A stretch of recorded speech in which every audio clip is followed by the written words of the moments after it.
Croeso yn ôl yr Wythnos.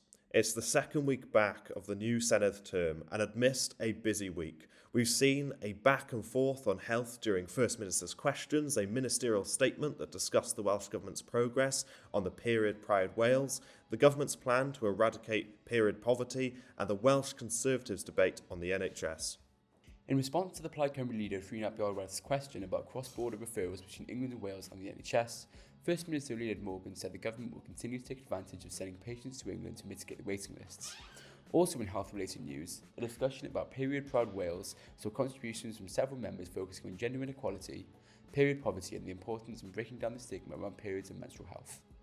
The Welsh Conservatives also held a debate on the NHS, which saw the Shadow Cabinet Secretary for Health and Social Care, James Evans MS, state that the Conservatives would never allow insurance-based schemes in the NHS, accusing Reform UK of working towards increasingly privatised health.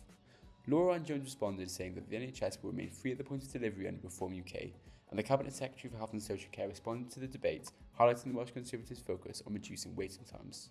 The Cabinet Secretary for Transport in North Wales was questioned by MSs from Plaid Cymru and the Welsh Conservatives about improving access to home-to-school transport provision.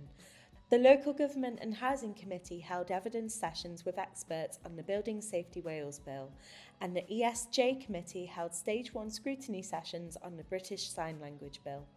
Next week, we're expecting statements from the Cabinet Secretaries for Finance and Welsh Language and Climate Change and Rural Affairs, and a debate submitted by Mick Antonu MS on fly tipping, as well as headlines from the UK Labour Party's conference in Liverpool. That's all from us this week at Camlas. Hwyl am y tro.